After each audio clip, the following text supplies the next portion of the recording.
Thanks for joining us. And hundreds of thousands of protesters have gathered in the Ukrainian capital after police left the area. Demonstrators have turned out despite a month-long ban on rallying in the city centre. And RT's Alexei Rashevsky is here and joins me now with more. Hi there, Alexei. So what's going there where you are?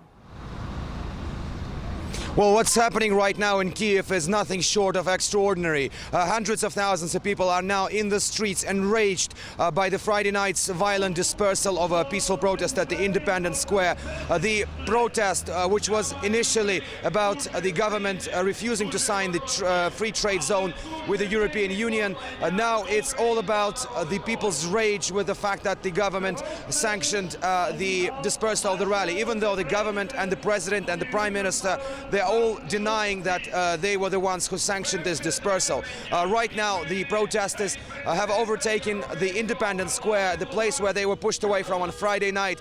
There are literally more than 150,000 at this square alone, and pretty much all over the central city we can see protesters. We already heard reports that a bunch of protesters, several thousand of them, are now picketing the administration of President building. Also some part of the crowd, of the protesting mob, is now in front of the government building. So it's pretty much all over the place. It's very loud, as you can hear.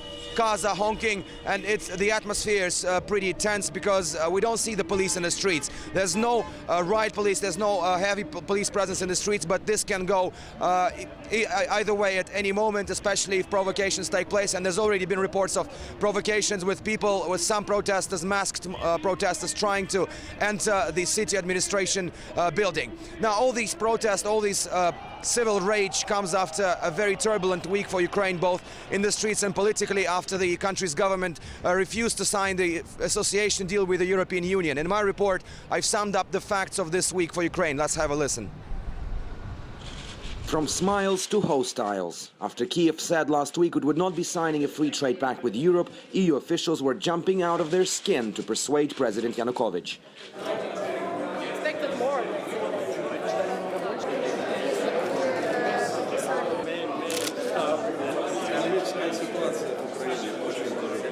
You could see European politicians were not too happy to hear the Ukrainian president citing economic troubles. And as it became clear Kiev was not going to sign the deal at this point, paired with a violent dispersal of protests in the capital, that's when Europe assumed a different tone. We have to set aside short-term political calculations, and we may not give in to external pressure, not the least from Russia.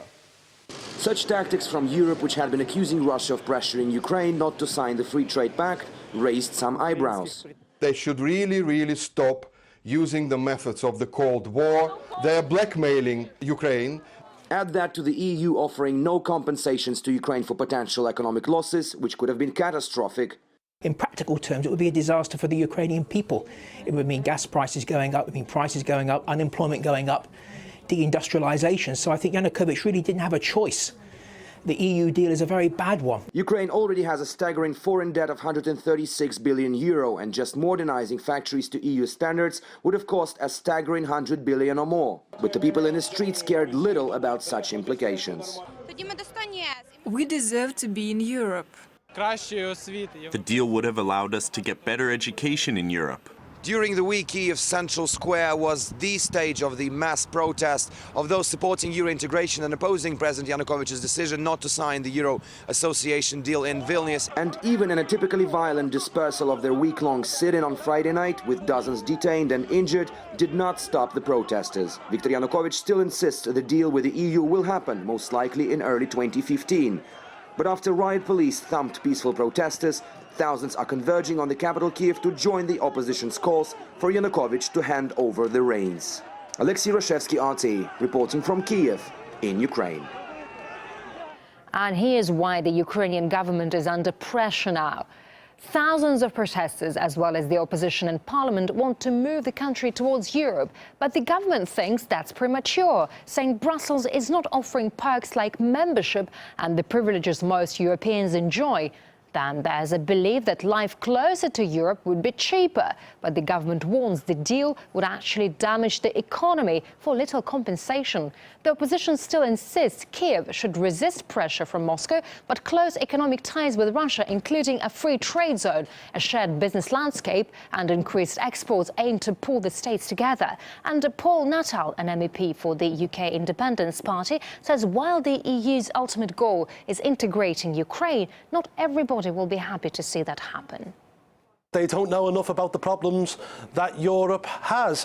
Look, the European Union wants Ukraine to eventually join. You know, they want Albania to join, they want Serbia to join. I mean, they even want Turkey to join. You know, 95% of Turkey isn't even in Europe. I mean, this is an expansionist organisation. We in Britain certainly don't want Ukraine to join the European Union, because if they join, that means our borders will be opened up to 46 million Ukrainians, and in Ukraine, the average wage is around €300 per month, and we know that if they do join, a lot of them will come west, and at the moment we have 22% youth unemployment here in Britain, and we can't saturate our own market any further with any more people.